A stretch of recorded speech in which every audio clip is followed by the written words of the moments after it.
तो एपिसोड 21 के स्टार्टिंग में हमें जियांगजी को दिखाया जाता है जो कि जेन को बोलती है जेन तुम केयरफुल है ना। तभी हमें जेन को दिखाते हैं उससे में फ्लाई करता हुआ ऊपर के साइड जाता है और मिंजिन के अटैक को ब्लॉक करने लगता है। इवन कि वो मिंजिन के अटैक को बैकफायर करने लगता है और वो मिंजिन के अटैक को नलीफाई कर देता है। तभी दिखाते हैं कि मिंजिन नीचे के साइड गिर जाता है और वो बोलता है आखिर क्यों ये इतना ज्यादा पावरफुल है। और उसके बाद मिंजिन वहां से भागने लगता है। तभी जेन उसके सामने आ जाता है और बोलता है आखिर तुम कहाँ जाना चाह रहे हो। जिसपे मिंजिन अभी करते हुए बोलता है लड़के मैंने सच में तुम्हें अंडर एस्टिमेट किया लेकिन तुम नहीं जानते मैं कौन हूँ। जिसपे जेन भी एक करारा जवाब देता है और बोलता है तुम मेरे बेटे नहीं हो तो ये मैटर नहीं करता कि तुम हो कौन। जिसपे मिंजिन काफी गुस्सा हो जाता है। तभी उन दोनों के बीच में जुआनजी आती है और जेन के हाथ पकड़ के बोलती है चलो हमें यहाँ से चलना चाहिए और तुम इसे जाने दो। जिसपे जेन भी मान जाता है और बोलता है ठीक है तुम यहाँ से जाओ। लेकिन तभी जेन उसे रोक लेता है और बोलता है मैंने तुम्हें जाने को बोला है न कि यहाँ से जाने को। जिसपे मिंजिन गुस्सा हो जाता है और बोलता है गु जेंगफेंग आखिर तुम कहना क्या चाहते हो। तुम विश्वास करो या नहीं मैं तुम्हें कल का सूरज नहीं देखने दूंगा। जिसपे जेन का मत्था फिर से सटक जाता है क्योंकि कोई उसे धमकाए उसे बिल्कुल पसंद नहीं और वो उसे गले से पकड़कर उठा देता है और बोलता है जो शब्द का प्रयोग तुमने आज किया है वो दोबारा नहीं करना और पहली बात यहाँ से हमेशा के लिए चले जाओ या फिर मैं तुम्हारा गला यहीं पे तोड़ देता हूँ। तो तुम चूज कर सकते हो तुम्हें क्या चूज करना है। जिसपे मिंजिन अब भी बोलता है कि मैं तुम्हें छोड़ूंगा नहीं तुमने मेरा गला कैसे पकड़ा। जिसपे जेन और कस के गला दबाने लगता है। जिसपे मिंजिन बोलता है ठीक है मैं यहाँ से चला जाऊंगा। जिसपे जेन उसका गला छोड़ देता है और मिंजिन लुढ़कता हुआ दूर चला जाता है। जिसपे जियांगजुई चिंता करते हुए बोलती है गु जेंगफेंग आखिर तुम्हें ये सब करने की क्या जरूरत थी। जिसपे जेन भी फ्लर्ट करते हुए बोलता है तो क्या तुम्हें मेरी चिंता हो रही है कहीं तुम्हें मुझसे प्यार तो नहीं हो गया। लेकिन तभी जेन बोलता है चिंता करने की कोई जरूरत नहीं। इस ड्रैगन सेनलोंग स्टार पे कोई भी ऐसा पर्सन नहीं जो कि मुझे धमका सके। और इन दोनों की मीठी मीठी बातें सुनकर पीछे खड़े स्टूडेंट्स बोलते हैं टीचर गु की तो गर्लफ्रेंड भी है वो भी हमारी वाइस प्रेसिडेंट। ये मोमेंट मुझे कैप्चर करना होगा। और इन सब की बातें सुनकर मिस जियांगजुई काफी शर्मा जाती है और वहां से दौड़ के चली जाती है। जिसपे जेन भी स्माइल कर रहा होता है। और उसके बाद हमें रात का सीन दिखाया जाता है जहाँ पे एक लेक के पास से जेंग गुजर रहा होता है। तभी उसके सामने एक लड़की उसी लेक में अपना सुसाइड करने आई होती है और वो उसमें कूद जाती है। जिसे देखकर जेंग भी उस लेक में उसे बचाने के लिए कूद जाता है। दिखाते हैं कि जेन उस लड़की को बचाकर बाहर ले आता है और तभी हमें उस लड़की के सीने के पास कोई चीज चमकती हुई दिखाते हैं। और भाई ये एनिमेटर्स और इस बात को साइड करते हैं जिसे जेन भी नोटिस कर लेता है। तभी वो लड़की बोलती है आखिर तुमने मुझे क्यों बचाया। जिसपे जेन बोलता है चिंता मत करो आखिर मुझे बताओ क्या हुआ है तुम अपनी जान क्यों दे रही थी। इस पे वो लड़की रोते हुए बोलती है मैंने उन सभी पैसों को खो दिया जिसे कि मैंने अपनी माँ के इलाज के लिए बचा कर रखा था। जिसे सुनकर जेन बोलता है इसलिए तुम इस रिवर में जंप कर रही थी और अपनी जान दे रही थी। जिसपे वो लड़की रोते हुए ही बोल रही होती है मैंने उस पैसे को लगभग आधे साल तक अपने पार्ट टाइम जॉब करके कमाया था और आज वो सभी पैसे गायब हो चुके हैं। आखिर मैं अपनी माँ को कैसे बचाऊंगी। और वो रोती हुई बोलती है मैं बिल्कुल भी अच्छी नहीं हूँ। जिसपे जेन उसे शांत कराते हुए बोलता है उदास होने की कोई जरूरत नहीं शायद मैं तुम्हारी माँ की जान बचा सकता हूँ लेकिन तुम्हें मुझे एक प्रॉमिस करना पड़ेगा। जिसपे वो लड़की शांत रहते हुए बोलती है क्या।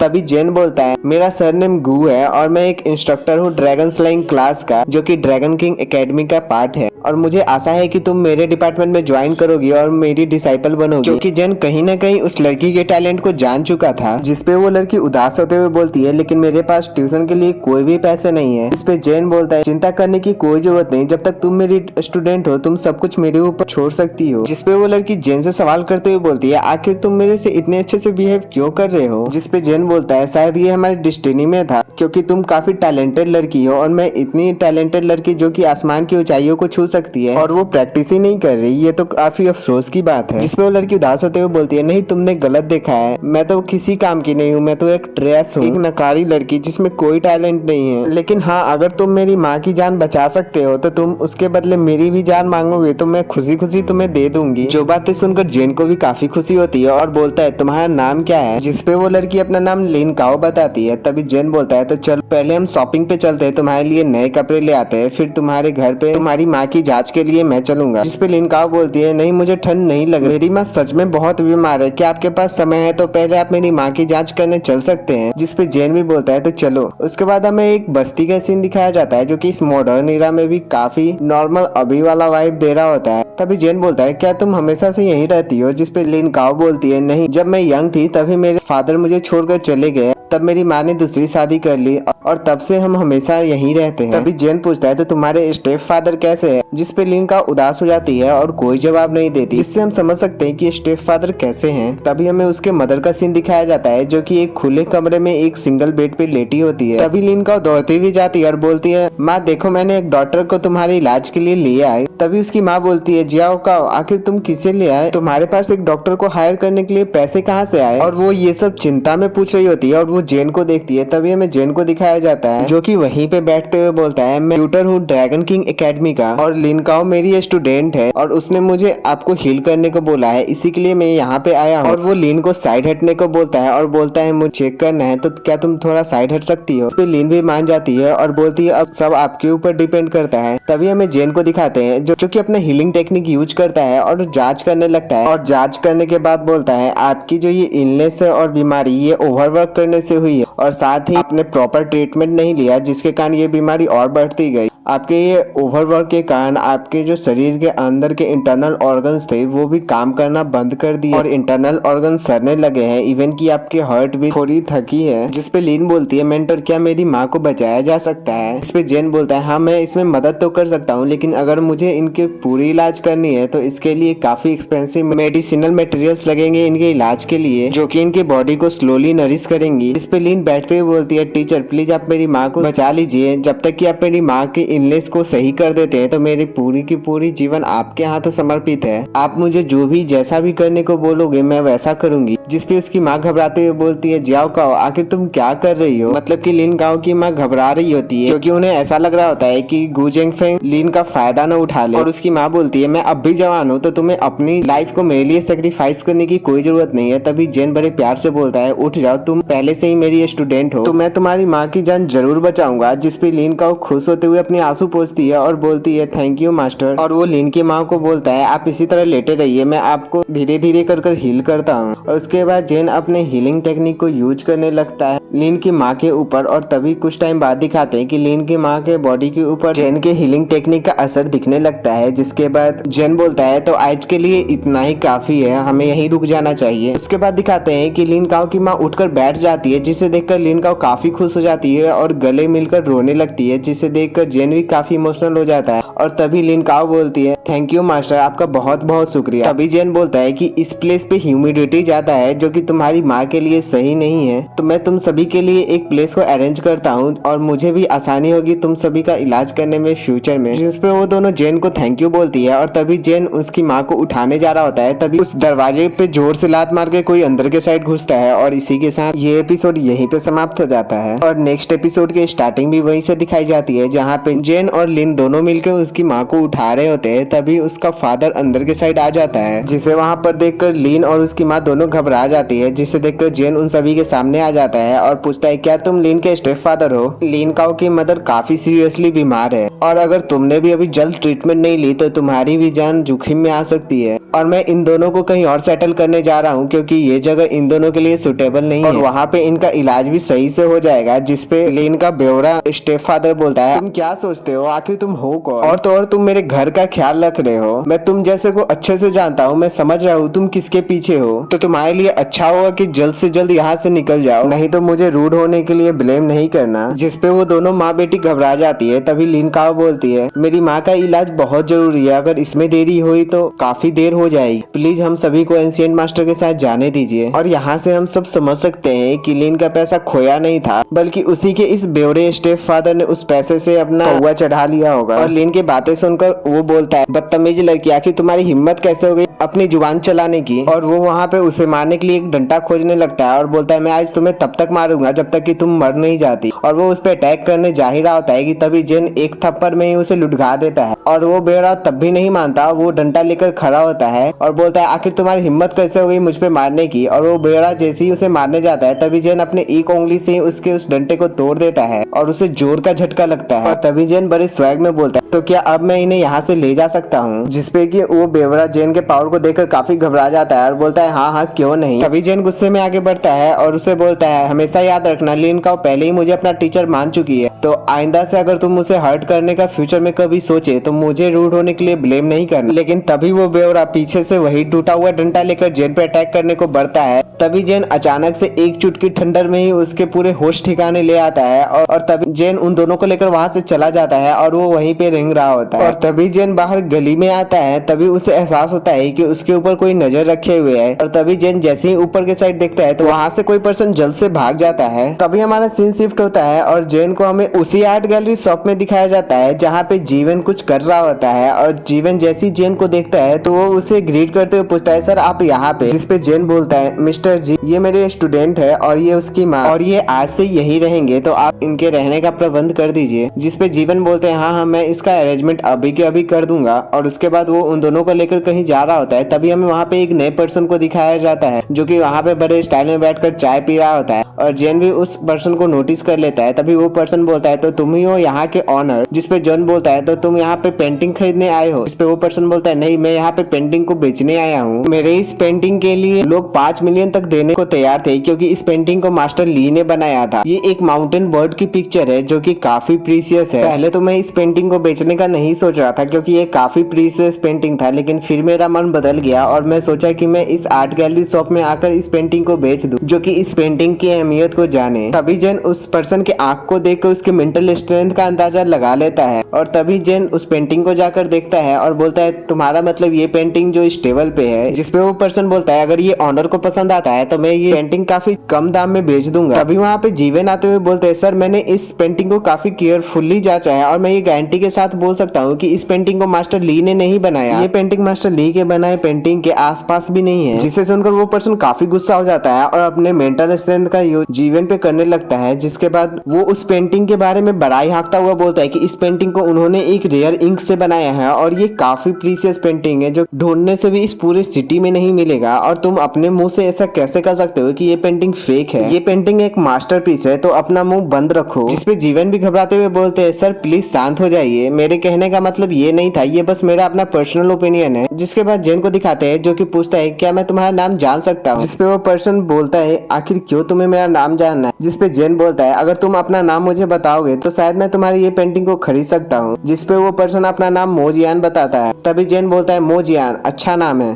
तो कैसा रहेगा कि मैं इस पेंटिंग के लिए 3 मिलियन तुम्हें दूं और इसके साथ ऑफर में तुम मेरे साथ रहो। जिसपे मोजियान घबराते हुए बोलता है क्या आखिर तुम्हारा कहने का क्या मतलब है। जिसपे जेन बोलता है तो चलो मैं सीधी बात करता हूँ, इसमें कोई शक नहीं है कि ये पेंटिंग फेक है, मैं इस तरह के कचरे को 3 मिलियन देकर नहीं खरीद सकता, लेकिन मैं तुम में इंटरेस्टेड हूँ इसलिए मैं तुम्हारे लिए 3 मिलियन देने को तैयार हूँ। जिसपे वो पर्सन और भी घबरा जाता है और घबराते हुए बोलता है मैं जानता हूँ कि मैं हैंडसम हूँ, सभी मुझे पसंद करते हैं, लेकिन मुझे मर्दों में कोई इंटरेस्ट नहीं है। तुम ये कभी सोचना भी नहीं कि मैं अपने बॉडी को 3 मिलियन में बेच दूंगा। मतलब अब तक आप समझ ही गए हो कि ये पर्सन क्या सोच रहा था। जिसपे जेन बोलता है तुम कुछ ज्यादा ही सोचते हो, मैं तुम में इंटरेस्टेड नहीं हूँ बल्कि तुम्हारे अंदर छिपे मेंटल पावर और तुम्हारे पावर में इंटरेस्टेड हूँ। तो क्या तुम इस आर्ट गैलरी स्टोर के डिप्टी डायरेक्टर बनना पसंद करोगे? अगर तुम चाहो तो मैं तुम्हें 3 मिलियन रिवार्ड के तौर पे दे सकता हूँ। जिसपे मोजियन घबराते हुए बोलता है अगर मैं इसके लिए मना करूँ तो? जिसपे जेन बोलता है तब मैं तुम्हें तब तक मारूंगा जब तक कि तुम इस ऑफर के लिए हाँ नहीं कर देते, और तुमने ही कहा था कि तुम यहाँ आना चाहते थे, इसका मतलब तुम मेरा ही इंतजार कर रहे थे। और फिर जेन उसकी फिरकी लेते हुए बोलता है ओह डियर, ये तो और भी अच्छी बात होगी कि तुम हमारे यहाँ डिप्टी डायरेक्टर बन जाओगे, फिर हम दोनों बार बार मिल सकते हैं। जिसपे वो घबराते हुए बोलता है ये तो मेरे लिए ऑनर की बात है कि आप मुझे यहाँ का डिप्टी डायरेक्टर बनाना चाहते हैं, तो क्या मैं इसके लिए यहाँ से जा सकता हूँ और मैं इसके बारे में सोच कर बताऊंगा। जिसपे जेन बोलता है कि नहीं, अगर तुम इसके लिए हाँ नहीं करते तो मैं तुम्हें यहाँ से नहीं जाने दूंगा। जिसपे मोजियन घबराते घबराते बोलता है आखिर इसका क्या मतलब हुआ, तुम मेरे साथ जबरदस्ती नहीं कर सकते। जिसपे जेन एक पिन निकालते हुए बोलता है तो आई से तुम मेरे इस आर्ट गैलरी स्टोर के डिप्टी डायरेक्टर हो, और वो ग्रीन कलर का पिल उसके मुंह में डाल देता है। जिसपे मोजियन डरते हुए बोलता है आखिर तुमने मुझे क्या खिला दिया। जिसपे जेन एकदम चिल मूड में बोलता है मैंने एक पॉइजन तुम्हें खिलाया है जिससे कि धीरे धीरे करके मर जाओगे, और इस पॉइजन का एंटीडोट सिर्फ मेरे पास है। जिसपे मोजियन एकदम बच्चों की तरह जमीन पे बैठ के उदास हो जाता है और बोलता है आखिर तुमने मेरे साथ ऐसा क्यों किया। जिसपे जेन बोलता है तुम अपने इस लंबी जुबान का प्रयोग मेरे इस पेंटिंग को बेचने में करना, क्योंकि जेन भी ये जान चुका था कि किसी सामान को बेचने में एकदम माहिर है। और तभी जेन बोलता है अगर मुझे तुम्हारा काम पसंद आया तो मैं इसका एंटीडोट तुम्हें खुद पे खुद दे दूंगा। और तभी जेन उसके सामने एक पेंटिंग लाकर आकर बोलता है तुम इस पेंटिंग को मुझे 5 मिलियन में बेच कर दिखा। जिसपे मोजियान बोलता है भाई तुम मजाक कर रहे हो ना। जिसपे जेन बोलता है क्या मैं तुम्हें मजाक करते हुए लग रहा हूँ। ये पेंटिंग प्राइसलेस है, इसमें जो ट्रेजर है ये सुपर नेचुरल ट्रेजर को दर्शा रहा है। इसके सराउंडिंग्स में हेवन एंड अर्थ की पावर छुपी है। मतलब जेन उसको बता रहा था कि किस तरह से अपनी जुबान का प्रयोग करते हैं। तभी मोजियान भी समझ जाता है और बोलता है ठीक है मैं अपनी पूरी कोशिश करूंगा। तभी वहाँ पे जीवन आ जाते हैं जिसे देखकर जेन बोलता है मिस्टर जी आप इसे आर्ट गैलरी स्टोर के बारे में सब कुछ समझा देना। आज से ये यहाँ का डिप्टी डायरेक्टर है और आप बड़े हैं तो आप अपने काम से काम रखना, मैं उसे सैलरी दे दूंगा। जिसपे जीवन बोलते हैं तो ठीक है मैं उसे सब कुछ समझा दूंगा, जब आप वापस आओगे तो वो सब कुछ समझ चुका होगा। लेकिन मिस्टर गू क्या आपने उसे पॉइजनस पिल खिलाया है। जिसपे जेन बोलता है हाँ वो पॉइजनस तो है लेकिन वो खुद ही डिटॉक्सिफाई हो जाएगा कुछ खाने के बाद और उसे बस 2 या 3 बार टॉयलेट जानी पड़ेगी। मतलब वो एक तरह से जिराफ का गोली का काम कर रहा था। तभी जेन बोलता है मैं आपकी काफी रिस्पेक्ट करता हूँ तो आप जल्द से जल्द उन माँ बेटी का यहाँ रहने का इंतजाम कर दीजिए, आज से वो यहीं रहेंगे। और ये रहा मेरा बिजनेस कार्ड, इस पे की मेरा एड्रेस लिखा हुआ है तो आप इस कार्ड को छोटी बच्ची को दे देना जिसका नाम लिन काओ है। तो अब यहाँ से चलता हूँ। उसके बाद जेन वहां से चला जाता है और वो उसी गली में आता है। तभी हमें उस पर्सन को दिखाते हैं जिसका की आभास जेन को पहले हुआ था और वो एक स्नाइपर था। तभी हमें उस स्नाइपर को दिखाते हैं जो कि जेन पे एम लेकर उस पे शूट कर देता है और वो गोली जेन को लगने ही वाली होती है। जिसके साथ हमारा ये एपिसोड यहीं पे समाप्त हो जाता है। अगर आपको वीडियो जरा सा भी पसंद आया तो प्लीज वीडियो को लाइक कर देना, एक प्यारा सा कमेंट कर देना और चैनल को सब्सक्राइब करके बेल नोटिफिकेशन ऑल पे सिलेक्ट कर देना। राधे राधे।